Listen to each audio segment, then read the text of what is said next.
Entonces, pasamos a la presentación de Cristian Exefren, ¿no? La psicología y la filosofía, dos mundos intelectuales con un solo infinito lenguaje pensante. Hasta 20 minutos. Sí.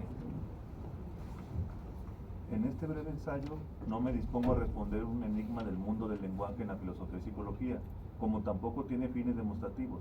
Es, por decirlo de esta manera, buscando ser lo más preciso posible, una constante muestra verbal y reflexiva sobre esta pregunta en cuestión. Se pretende responderla. En la reflexión universal, en más de una ocasión, existen preguntas que, siendo preguntas eternas, son constantes fuentes de conocimiento infinito. Con toda humildad académica, solo me comprometo a reflexionar con toda intención de claridad sobre esta pregunta en particular. El lenguaje, en ambas áreas de conocimiento, es herramienta y sentido epistémico que piensa al ser humano y su mundo. Es preciso decir que en el área de psicología, por lo general, existe una aceptación de la filosofía como antecedente histórico en el conocimiento humano de la psicología, o incluso que la psicología proviene de la filosofía. Lo cierto es que en la realidad actual de la intelectualidad postmoderna, los especialistas de cada referente área muestran de manera persistente las diferencias entre una y otra. Sin embargo, la psicología y filosofía comparten algo en común de manera universal: el lenguaje. Es verdad que en el planteamiento de mi pregunta principal menciono un infinito. Sin embargo, escribiré una cita sobre Wittgenstein y su obra Tractatus para después contrastarla con el infinito de la pregunta inicial de este ensayo.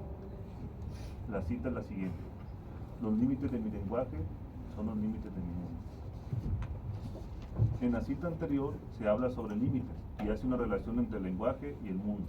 No obstante, si el límite es un infinito en relación al lenguaje, tendríamos una fuente inagotable de conocimiento. Ahora, ¿qué entenderemos por lenguaje? Antes de definir nuestro concepto de lenguaje, me permite escribir una cita de Russell sobre el lenguaje. Por medio del lenguaje es posible exponer contenidos mentales al público, pues uno de los méritos que posee el lenguaje es proporcionar expresiones públicas de los pensamientos. En la cita anterior, Russell habla sobre contenidos mentales. Este concepto es elemental para nuestra autodefinición del lenguaje. ¿Por qué es de esta manera? Tanto la psicología como la filosofía comparten el concepto de mente y lo que conlleva la mente: pensamiento, orden, estructura, lógica. Es posible que las técnicas humanas para interpretar el lenguaje directo de la mente con el creado por ellos tenga sus límites. Sí, pero el lenguaje en sí mismo de la mente, sea en imagen o abstracciones, pareciera tener la posibilidad de ser infinito. Escrito lo anterior, en el presente ensayo entenderemos lenguaje, y más precisamente el lenguaje pensante, como esa habilidad innata y cerebral de interpretar el mundo para luego representarla con distintos lenguajes inventados por los seres humanos.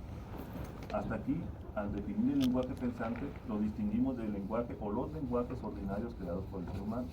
El lenguaje pensante es de manera directa el más puro, el que contiene en sí esos contenidos mentales de los que habla Russell. Luego vienen los lenguajes inventados por el ser humano para representar de manera pública lo que procesa el lenguaje pensante.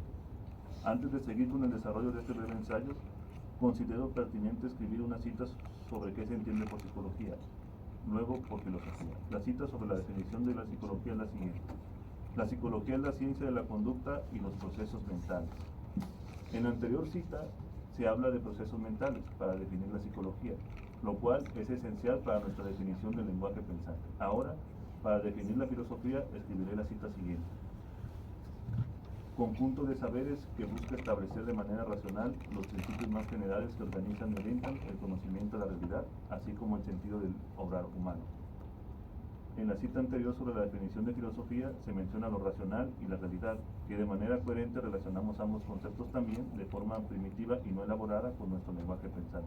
Es decir, este último, una razón natural originada en los contenidos mentales del lenguaje pensante. Ya la categorización, aplicación o sistematización serían características propias de los lenguajes inventados por el ser humano para representar de manera pública, siguiendo la cita de Russell, los contenidos de este lenguaje pensante. Es verdad que en un ensayo muy breve, como es este caso particular, se acostumbra a citar. Sin embargo, me permitiré no hacerlo más, pues hasta este punto del ensayo las citas ya escritas han intentado cumplir su función, que es ayudar a definir nuestro concepto de lenguaje pensante. Desde este preciso tiempo verbal haré un ejercicio puramente reflexivo desde el más puro sentido de la palabra. Insisto, no he enfocado en responder la pregunta principal del ensayo y sí reflexionar acerca de ella. La psicología y la filosofía. Dos mundos intelectuales con un solo infinito lenguaje pensante. Psicología y filosofía hechas de lenguaje de principio a fin sin fin. Desde los tiempos remotos de la humanidad, el ser humano a niveles más primitivos descubría su lenguaje pensante. Al fabricar las herramientas, desde los contenidos mentales de su lenguaje pensante ya intuía las formas en abstracto. Vivía el proceso mental de cómo elaborarlas. Después las expresó con lenguaje material, las herramientas en sí mismas. Las pinturas rupestres, expresión emocional. En su lenguaje pensante interpretó a los grandes mamuts. Después, con el lenguaje de la pintura, lo representó en el mundo. Hasta aquí se entiende a nuestro lenguaje pensante, escrito en singular, como esa capacidad cerebral de interpretar el mundo. Primero de manera privada, luego con la invención de lenguajes humanos, expresar esos contenidos mentales y racionales de forma pública. Esto de forma plástica, verbal u otras formas de lenguajes universales. Aunque ya hemos hablado de manera general del lenguaje pensante, es cierto que lo que en este ensayo nos interesa es contextualizarlo y no de manera profunda y sí lo suficiente clara con la filosofía y psicología. Lenguaje pensante como esa capacidad innata en el ser humano, infinito de la concepción de mente en abstracto, limitado en cuanto a los lenguajes inventados por el humano para representarlo en su mundo. Dos mundos intelectuales, correcto. Hagamos la traducción de metáfora a realidades explicativas. Me refiero a dos áreas del conocimiento tan complejas como mundos, donde el eje central de su funcionamiento epistémico es el intelecto entendido como inteligencia. Entonces, sin temor a contradecir el hilo argumentativo de este ensayo y la definición del lenguaje pensante, este último también se comprende como esa inteligencia eje que interpreta el mundo y le permite crear otros lenguajes al ser humano para simbolizar y significar y ser su realidad epistémica.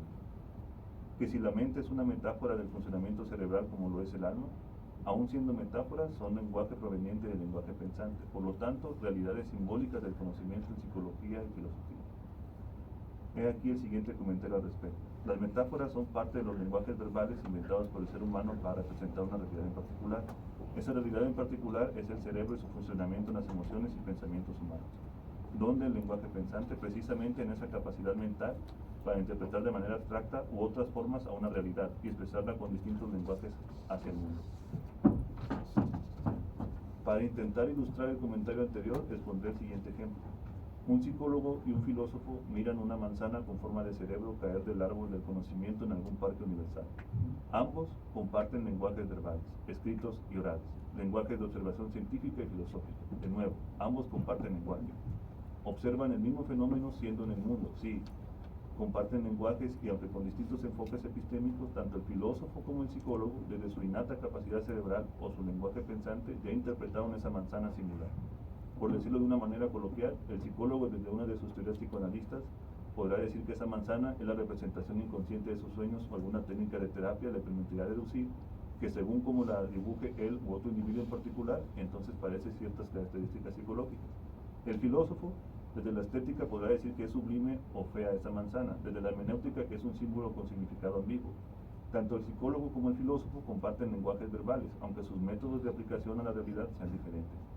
Y lo sustancial, comparten un solo lenguaje pensante o capacidad cerebral que les permitió crear esos lenguajes particulares, universales en común, como también manifestarlos en el mundo. Es verdad que cuando menciono el adjetivo pensante a ese lenguaje innato, no me refiero a un pensamiento sistemático como el del lenguaje verbal inventado por el ser humano. Al decir pensante, me estoy refiriendo a una forma de pensamiento de naturaleza más abstracta, la más directa del funcionamiento cerebral, al que tanto en la historia de la filosofía como psicología se le conoce como alma y mente. Y de nuevo, insisto, este lenguaje es innato al ser humano en su capacidad cerebral. En conclusión, no me atrevería a afirmar la pregunta del ensayo por razón de que este muy breve ensayo no fue demostrativo y sí expositivo a través de una reflexión más que citada, de manera constante, meditada a cada palabra aquí escrita. El infinito lenguaje pensante y los lenguajes, la psicología y la filosofía, más allá de la metaforización de mi pregunta universal, afirmo que estas áreas universales del conocimiento no solo comparten el lenguaje pensante y los lenguajes, sino que también las preguntas eternas de la humanidad con vocación de duda infinita.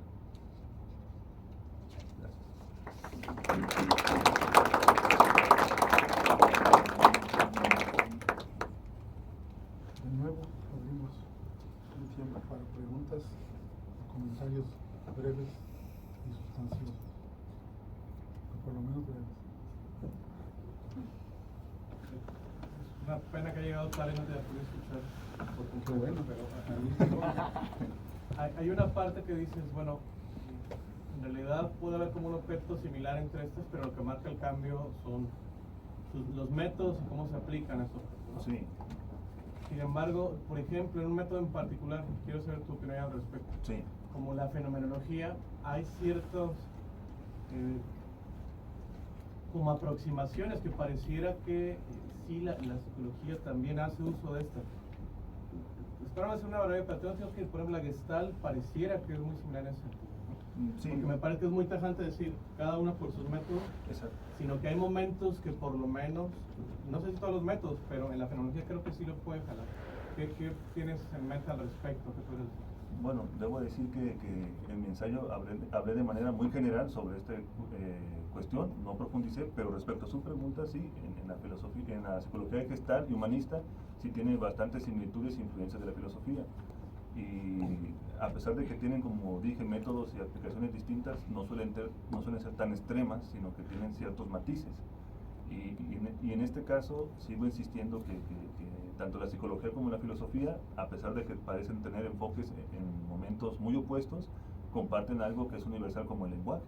Ambos escriben, por ejemplo, artículos o ensayos o demás, o sea, tienen esa característica universal que es el lenguaje, aunque lo aplican para interpretar al mundo de manera distinta, ya sea que la psicología se centra más en esta cuestión física del cerebro, las partes del sistema nervioso o demás en algunas cuestiones, o el psicoanálisis o demás, y la filosofía tiene, me parece, una reflexión más holística o más expansiva en cuanto al mundo y el ser humano en sí mismo, pero ambas comparten lenguajes como tal, es como que su característica principal.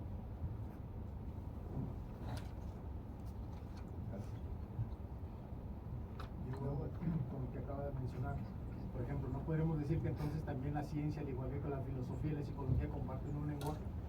Sí, por supuesto. O sea, quizá me faltó comentar eso y lo admito, que es más lo que comentaba el último Wittgenstein sobre que no era el lenguaje, sino era una serie o un juego de lenguajes.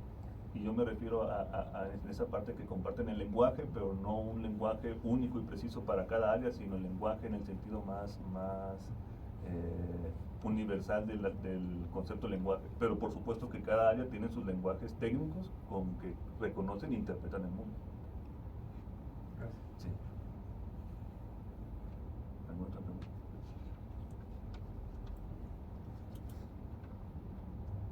Se acaba la una, se acaba las dos. Vendido. Ahora dejamos la palabra a Iván Alejandro Castillo Álvarez, como el padre.